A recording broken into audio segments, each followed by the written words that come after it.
yes, our big announcement for any of you guys who are still tuning in, we appreciate you hanging in there. They better be. They better be. Better be. Yeah, so we have an exciting announcement. I think part of this is stemmed to, again, just like you were saying at the beginning of the show, we are now entering our 5th season, and we want what we do to still bring value to you guys out there. We want to make sure that the topics we're talking about, the things we're doing here, bring value to you, that bring up discussions at the dinner table with your kids. So with all that, we've done some brainstorming. We've kind of come up with a new idea. So we are.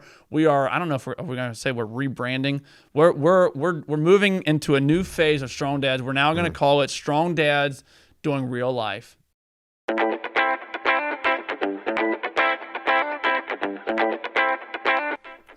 Strong Dads wants to thank Quality Auto Mart for joining us as a sponsor. Quality Auto Mart was born in 1985. They are owned and operated by Mark and Nancy Repke. Quality Auto Mart provides all the services, repairs, and maintenance for your vehicle's needs with a 3-year auto parts and labor warranty. They offer complimentary vehicle safety inspection and estimates. Also, they offer a shuttle service, and the 4th oil change is always on them. They are located at 7307 on State Road 46 in Batesville, Indiana. Make sure you give them a call at 812-934-2301.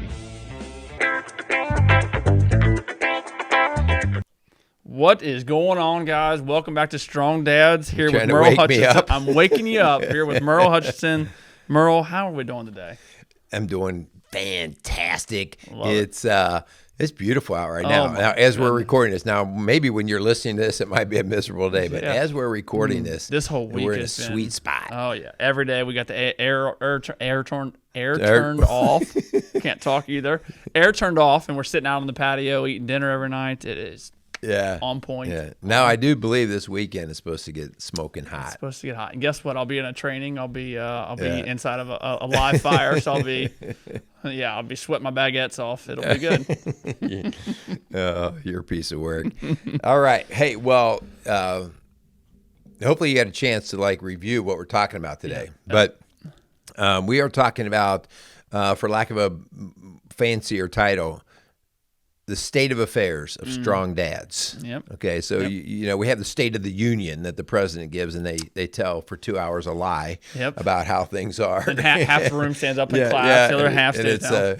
So when I'm talking today, I want you to stand up and clap. Okay. All right, and then when you talk, I'll stand up and clap, and then we'll both really agree that we're just awesome. Yep. And then if I say something and the whole room should stand up and clap, still only half does. It's shouldn't we all agree on that? What is wrong with you guys? Gotta love those State of the Union. Oh, yeah. That's a waste. Okay.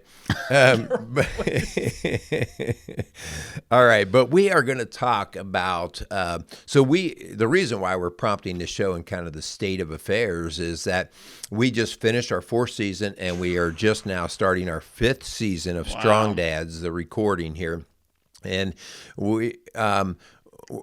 it's time for us to take a look at where we started, where we are, but also where we want to go. Yeah. All right. And when I'm talking Strong Dads, I'm not just talking about this program here, but we're talking about men in general, what's going on out there. So I think we got some pretty cool things, but you definitely got to stay tuned in, because on the backside of this show, we got some pretty awesome information, we think anyway. And let's both stand up and clap on that. Yeah. We got some cool things that we're going to lay out today and kind of introduce. And we need you guys to hear it and to listen, because we're going to be doing a little bit of an ask, and we'll go from there. So that's how I'm doing. I think this week's homework is you go back and you listen to our very first episode, and then you listen to this one, and in the comments or through an email, you let us know how terrible we were almost 5 years ago now, right? We're in our 5th season, so you got to let us know the difference in our quality, how good we look now versus, we didn't have video our first shows. That's right. So you can really make a statement to that. Yeah. But on the other side, though, let's not ask him to go say how good we are now versus how bad we used to be, because I'm afraid the level of improvement might not be what we want. You guys are still the same. Yeah, you're still actually not worth it. All right, so let's thank our sponsors, and then let's get into this. Good deal. Yeah, Strong Dads, we would love to thank Quality Auto Mart for coming alongside of us. Check them out. All your automotive needs. Awesome facility. Really do appreciate them for coming alongside of us. So thanks so much for Quality Auto Mart. All right. I also want to thank Casey's Outdoor Solutions. So we want to thank Casey's and all of his folks out there that work for him, both at the gift shop and out in the landscape world, doing their job to just make really the Tri-State prettier. So for all your landscape needs, go check out Casey's Outdoor Solutions. Thanks. When you do see them, thank them for sponsoring this show. Good deal. All right. So let's get into why we're doing this show. But now we're gonna shift a little bit from just talking about the show Strong Dads. Yep. And we're gonna talk about men. Okay. Yeah. And guys, some of this I know that you've heard, because some of it's been kind of bubbling up in the news over the last year or so, maybe longer than that. But these are some things that Kyle and I saw. I've seen for many years coming on. It's kind of the thing that prompted me into doing a lot of this work in the school as well as here.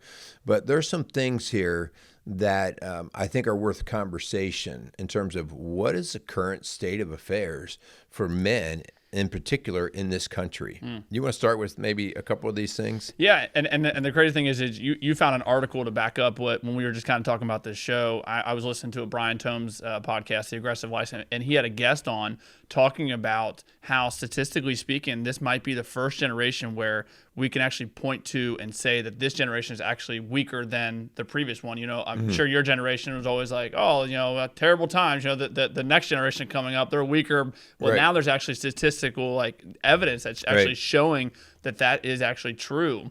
When you say weaker, you mean physically weaker. Yes, physically weaker. And you know, you had found this article in Men's Health that actually talked about the grip strength, which is it's kind of funny that you found that, maybe that the gentleman that was on the podcast with Brian Tomes maybe was reading the same thing, but just talked about how statistically speaking now the grip strength of men my age and younger are weaker than your generation and generations prior, and just how, you know, on the surface level, it may not seem like that big of a deal, right? It's just your grip strength, like who really cares, right? But when you start to boil it down and you start to really see where some of that's coming from, I think that's when you really just start to see the significant value in just the grip strength alone. Yeah. Well, so just so you know, like from an exercise perspective and a strength and conditioning perspective, we've known for many, many years that grip strength is one of the fastest and easiest indicators of somebody's well-being. Okay, because we know that if a guy has a solid grip strength, then they are likely to be in better shape. Their legs are stronger. And so it's just one of those easy things, like, well, they're all correlated together. So that's why you'll see a lot of times in strength and conditioning articles some reference to grip strength testing. Okay, yeah. And so and it's easy to do. So just, you know, that you talk about like over the past 30 years. So we probably need to think about that. So we're talking about, you know, early 90s, mid 90s that's where they benchmarked it, and then up to where we are right now, that out of testing all these men, there's about a 26-pound of grip strength drop in today's man versus 30 years ago. Okay. And I think what we have to do is talk a little bit about, like, okay, so what are some of the possible reasons? And I think some of them could be the type of work that we do today. I mean, sure. It's very evident, like we don't do the physical work. I mean, even if I'm building a house, I have enough pneumatic, electric tools that I don't even swing the hammer like I used to have to swing the hammer. Okay, so I mean, so across the board, we're having things done a little bit easier for us. Sports play, it's funny because in sports, we either have kids playing sports off the charts, like they're on select teams, they're playing, 3 sports every season, all this, or we have kids sitting in their basement doing nothing. Okay, so we have a much greater extreme. We don't have kids out playing.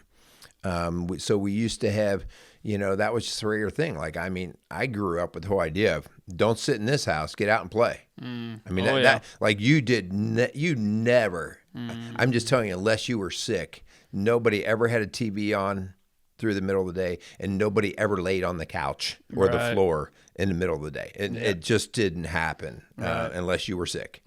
Yeah. But as we're talking about this, I think that it's clear to point to some of what you're talking about, whether it be the pneumatic tools or just the basic technology that has been over the last 30 years, as we were talking about with the grip strength.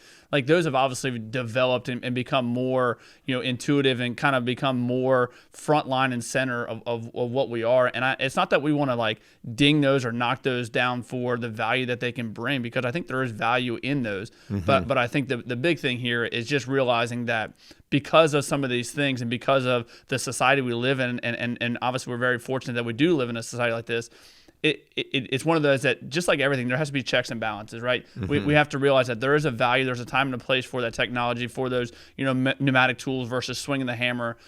But again, if we look back again, statistically speaking, some of the consequences, the results of those things that we do have the advantage of are playing a significant role in today's weaker man, essentially. Yeah. So let's move out of the physical world. Okay. So we're talking about the state of affairs. Okay. So we're going to hit on multiple different fronts of how men are doing. Okay. In the psychological world. Okay. In a Psychology Today article, they talked about rating the quality of men's relationships. And they talked about the idea of the absolute rise in lonely single men. And again, they use the same time frame. Now, these are two completely different resources and totally different topics. But over the past 30 years, the increase in lonely single men. In other words, these are guys who in the mid-20s, early 30s, still not married, maybe not even trying to date, and they're just not happy about it, but they're just kind of meandering through life. Yeah. And it's crazy because when you were talking about just the lonely man, like my mind immediately went back to, again, state of affairs, so we can do this, right? If you go back to an episode a while ago, I had my small group on, and one of the guys in my small group made this correlation that he sees. He does a high school ministry, and he made this correlation that when you look at the generation that's coming up, not my generation, but even going a step further, that Gen Z or whatever the heck they're X, Y, whatever they're called nowadays, that generation, they're raised in a lonely environment, and I think COVID. That 2020 really it just really showcased how you can live a life by yourself in a room, excluded from the entire world. Yeah. And whether it be through Zoom calls or whatever the case may be. But I think if you look at boys growing up now, the idea of loneliness, I think, is just a almost a normal thing. In talking to the same guy, my friend Randy, who was on the podcast again in my small group, he was saying that the high school ministry he does, that physically these students are getting like physically upset when you take their phone away from them. They went to a Young Life camp, and part of that Young Life camp is arriving at camp and everyone gets their phone taken away, and these boys are just, they're crushed because I shouldn't laugh. Like, I know. That makes me want to laugh. That shows I'm old. Right. But it's crazy because those boys correlate that phone as their connection to the world. Yeah.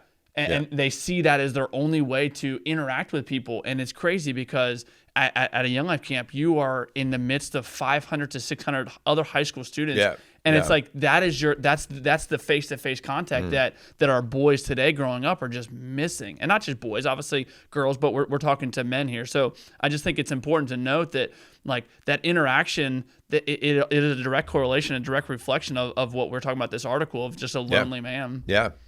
Let's go to another area. Okay. This is another, so we're talking about the state of affairs. We're talking about how things are either rising significantly or dropping off significantly and altering the course of the state of men, okay? Over the past 30 years, the use of pornography has blown off the charts, okay? And so pornography is nothing new. I mean, even well before Playboy books, even, you had the whole talk and sort of thing about just pornographic type stuff, okay? But with the onset of the Playboy magazines and the magazine world, you saw an uptick in pornography. And then in the late 80s, we had this new thing called the World Wide Web, the internet. And with the internet, it all of a sudden, if you look at a graph, you'll see a very sharp incline that starts in the mid 80s with pornographic use. Okay.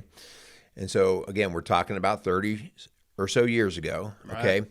And then around 2007, 2008, we talk about a hockey stick growth of pornographic use. In other words, I mean, this thing just soars almost straight up.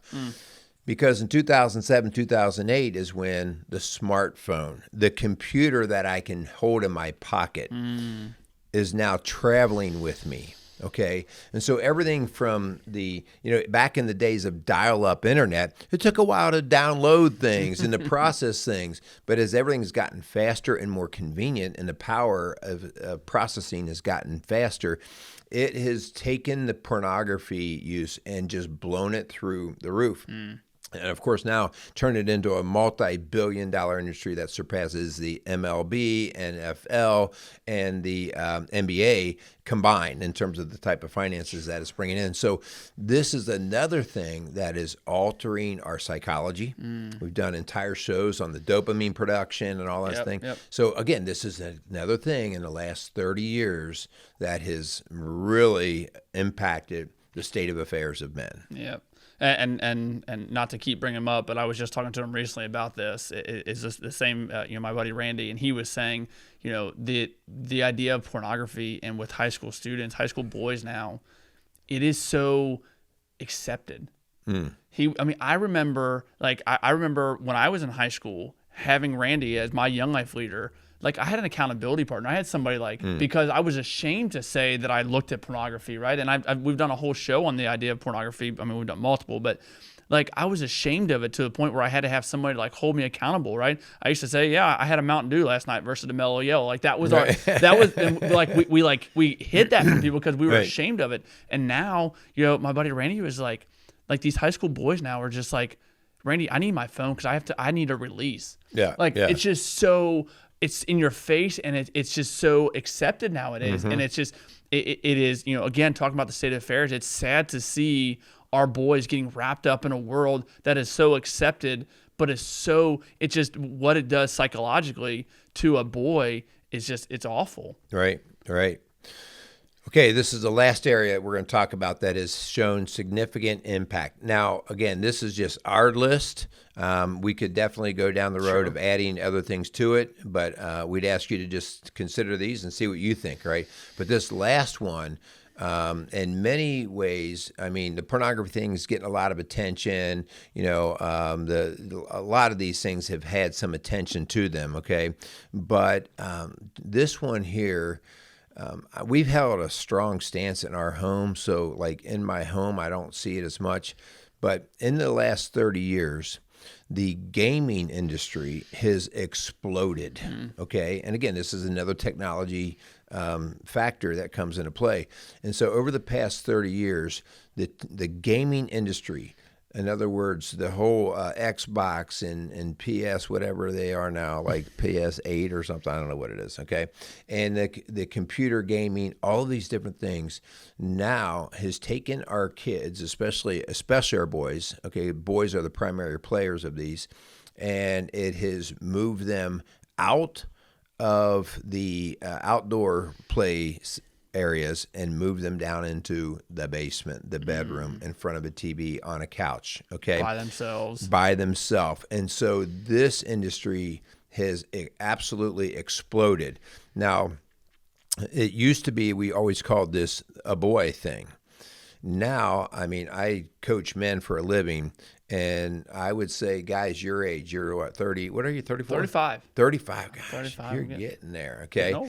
I would say guys your age and younger. I'm running into guys your age on a regular basis that will still go off and have their gaming time. Where they're like, well, and then the kids go to bed, and then I go down in the basement and I play games for an hour or so. It's so it's very much part of that culture. Right. But we're looking at how it's impacting the state of affairs of men. Okay.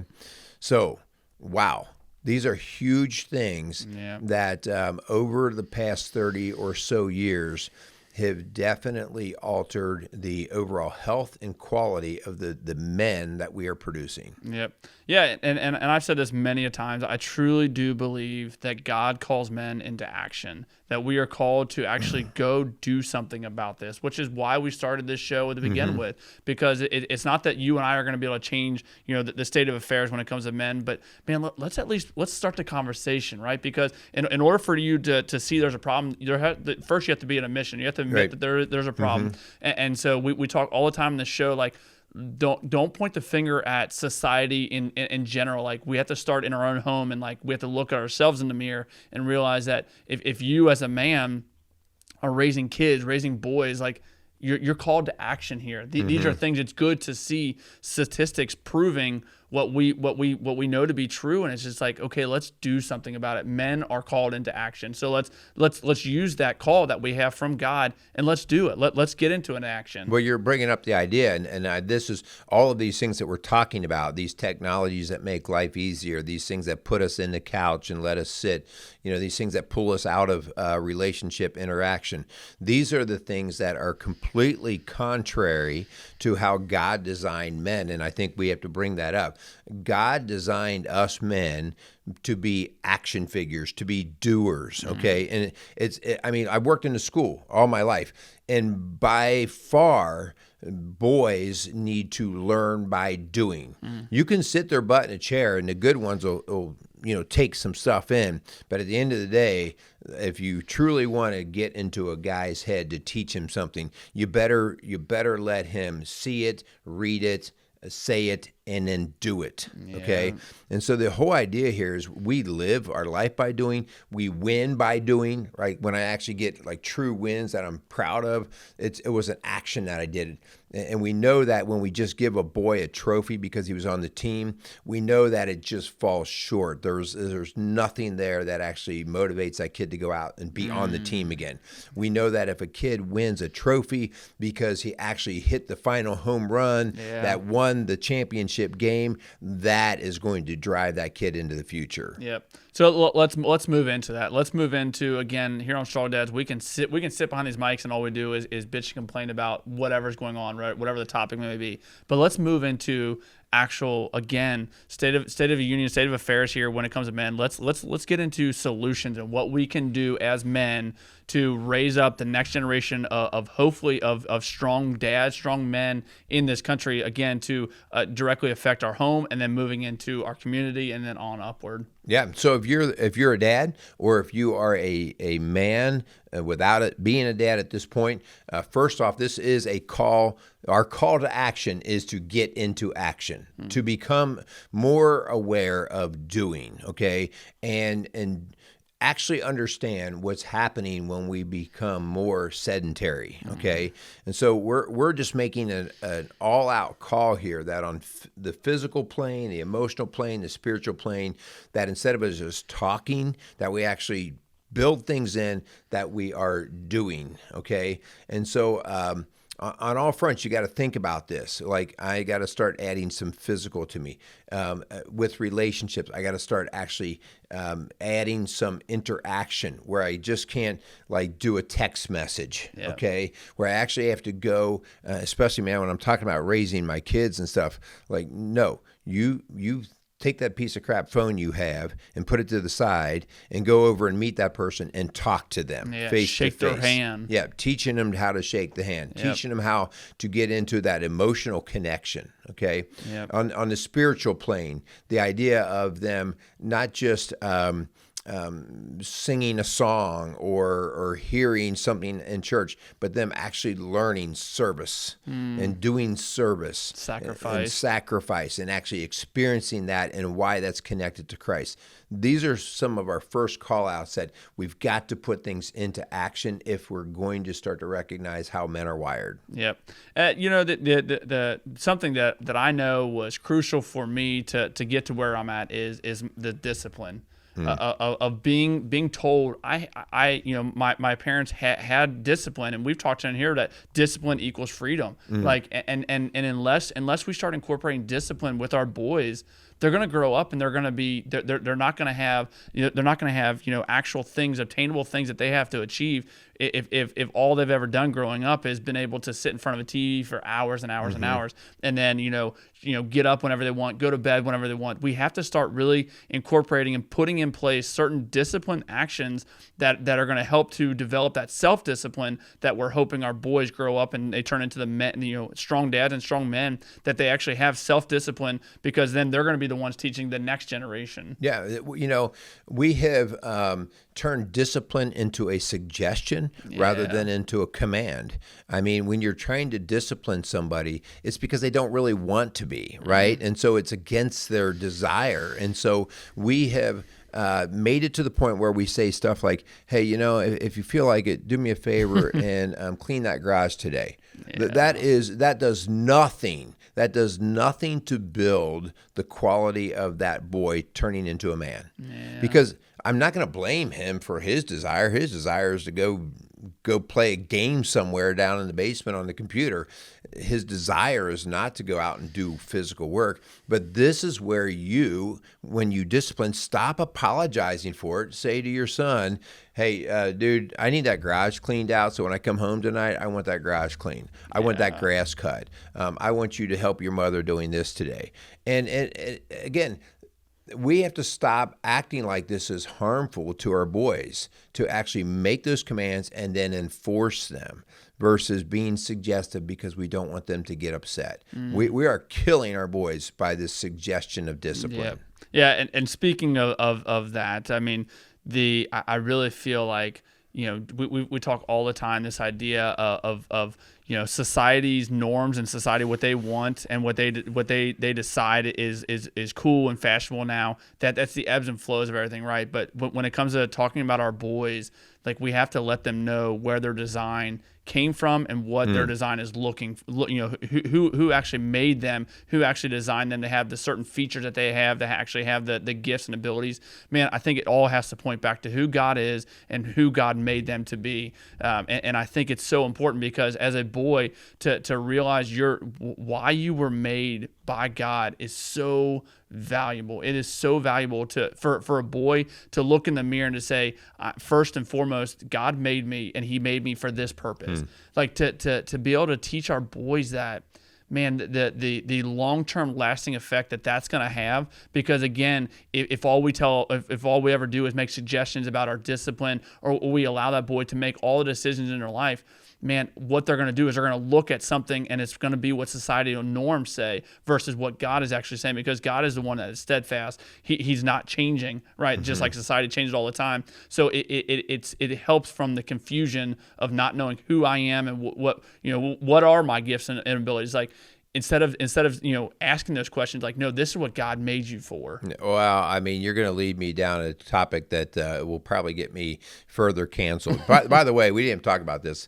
I got canceled on Facebook. Oh. And all you guys out there that are listening, you need to hear this, okay? And so we don't even know exactly what we did, because they won't even tell you what you did, okay? I just know that one day I went to pull up some of the stuff on Facebook so that I could I use it a lot for our ministry and to promote stuff, and it said my account has been disabled. And so I put in some reviews and it said it's not to be reviewed, blah blah blah blah blah. So you need to know, canceling is real. So I don't know whether I had a zit on the end of my nose that day or what. I don't know what happened, but we have been canceled there. But this particular topic, I'm going to tell you, we need to stop apologizing for our boys being boys and our girls being girls. As you said, these are God designs, okay? And so, and we don't have to, we have to stop this idea of creating more confusion, because confusion leads to anxiety, depression, and depression, despair. And that's why we see it more so with the girls, but even with the young boys, where they are going, I don't even know who I am. And so sticking to God's word and God's design, that God designs men with male genitalia and God designs women with female genitalia. Now, here's where we get into this kind of confusion. there's a whole spectrum of what that looks like. Okay, so I could have a girl who is more rough and tumble, and we would call her a tomboy. That does not make her a boy, right? That she still is a female, but she is on a different spectrum in the masculinity traits. And then I could have a boy who is more effeminate, and so that does not make him a girl. What we want to do is help by teaching our boys and girls, okay, listen, I'm going to love you for the qualities that you bring in. And so the effeminate or the masculine these are very much biologically born in to the personality. And so, but the actual what they do with it and how they question who they are or the confusion, we need to use God's word to help direct them. And we don't waver from that, because this is how we create more concrete understanding of this is why I'm made, this is how I'm made, and this is what I live for. Yeah. So anyway, that's a big part that we're running into. And I'll say that tends to lean a little bit more on the female side in terms of the confusion that our young guys are having. Yep. Yeah, so I mean, as we move and kind of get ready to close this show out before we make our big announcement here, man, I think for us as strong dads and strong men, it is about time that we stand up to societal norms and the culture that we live in. Like, I'm a firm believer that us as strong dads are called to be in the minority when it comes to this. Man, we have to start taking a strong stance against pornography, because society is making it very normalized.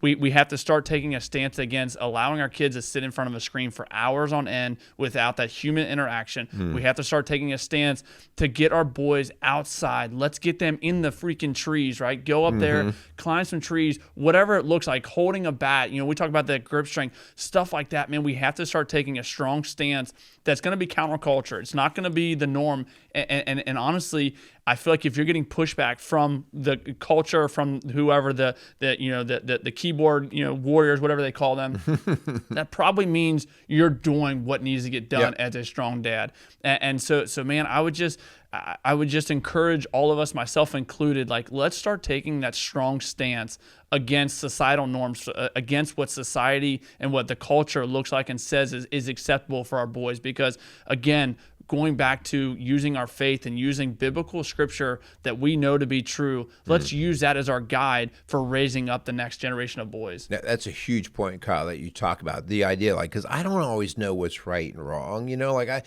I could look at what a kid is doing and go, well, so he's doing this with his hair, he's doing that. Listen, there are cultural things that really don't matter, okay? And so if my kid parts his hair on the right side or the left, like, oh, I don't care, okay? But when something contradicts God's word, I have to realize that there has to be a bottom line foundation of the right and the wrong. And so, what we are encouraging you guys to do is stop allowing the world to determine what the bottom line is of right and wrong, and always test it against God's word. If what the world is doing is contradicting the way of God, then guess who's wrong? Guess who's wrong? And I mean, I think that that's a very good place for us to start in terms of just getting on equal playing ground on how we present things to our kids. All right, don't let humans be the determining agent on rights and wrongs. I mean, that really has to be God's word defining that. Yep. Let's get into our announcement. Let's do it. Yeah. So I hope, as far as the state of affairs go, man, I hope there's some realization that we're not where we want to be, but we're still moving, right? We're still progressing. We got to get there. And again, just that strong call out to all of our dads out there. Let's make that strong stance against societal norms. So yes, our big announcement for any of you guys who are still tuning in, we appreciate you hanging in there. They better be. They better be. Yeah. So we have an exciting announcement. I think part of this is stemmed to, again, just like you were saying at the beginning of the show, we are now entering our 5th season, and we want what we do to still bring value to you guys out there. We want to make sure that the topics we're talking about, the things we're doing here, bring value to you, that bring up discussions at the dinner table with your kids. So with all that, we've done some brainstorming. We've kind of come up with a new idea. So we are. I don't know if we're going to say we're rebranding. We're moving into a new phase of Strong Dads. We're now going to call it Strong Dads Doing Real Life. There you go. So part of this is the idea of us even getting out of this studio and us being more active, but we're trying to actually we want to show people, men especially here, doing life, okay? Yep. And so we're going to actually leave the studio, and we're going to go out and we're going to actually see men, Christian men, out doing work, and men of faith, I'll say, okay? Men of faith out doing work, and why and how their faith drives them in that work. So here's the deal. This is the all call that we're putting out here, and we're going to be putting this out really from now on, okay? Because we're going to need your help, okay?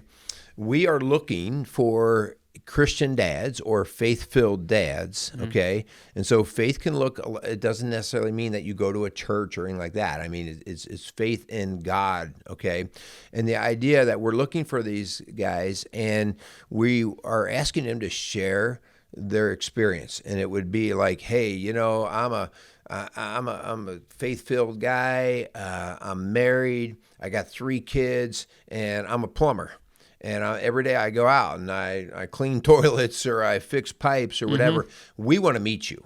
Yep. Right. And so Strong Dads, Kyle and I are going to go out, and we want to get a little, remember the show Dirty Jobs? Dirty Jobs, yep. Yeah. So we want to get a little like you in your workspace. Okay. Yep. And we'll just track around for a little bit, show us whatever, some of the tools, your truck, maybe a project that you're working on, to actually just see you kind of out in the world. Yeah. And then we want to sit down and talk just for a while, okay? We've got some questions like that lead to, what does faith have to do with everything that you do on this daily basis, okay? So this is that Strong Dads doing real life, and so we are looking for men who would be interested in sharing their story.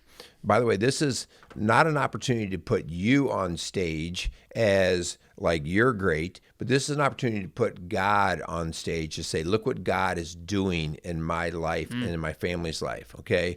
And so please, like, we have to advertise what God does, because right now people want to hide what God does in our life. Yep, and I think you said it before. We need your help. This is it kind of teeters on success versus not based off of how many guys reach out, how many wives hear us, and they're like, oh, my husband would love to talk about this. So kind of the basis of this show is going to be solely on the guys that we get. I mean, I think just us sitting around talking about whatever the case may be. I think we want to move to, just like you said, like, let's go out and let's meet men doing real life, strong dads out there doing what needs to get done. So it's an all call for all you guys, all you strong dads out there, anyone who has a faith, who would love to talk about what they do and why they do it, their family, and kind of share their story, because bringing up the next generation of men, of boys, like, we want them to be able to see, like, oh, dude, that guy, he's pretty squared away, right? He's pretty legit. Oh, and he has a faith. Oh, heck yeah, man. Yeah. So yeah. I think it could be a really cool thing we're going to jump into to hopefully kind of bring to light what our strong dads are actually doing out there. Yeah. Our hope is that we start picking up people who are interested, men that are interested, start hitting the recordings here through this month of September.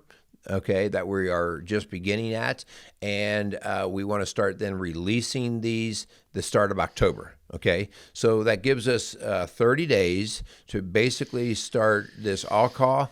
And here's what you can do if you are interested in sharing your story, or hey, wives, as you mentioned before, hey, wives, if you are really on your husband, like he's a pretty good dude, and you're proud of him for what he brings to the table, then you can always, recommend and refer him to this process as well, providing, he doesn't hate you for it.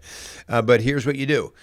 Reach out to me at Hutch, that's HUTCH, at Rock Solid Families, okay, so families is plural, IES, .org. O-R-G. So that's Hutch at rocksolidfamilies.org.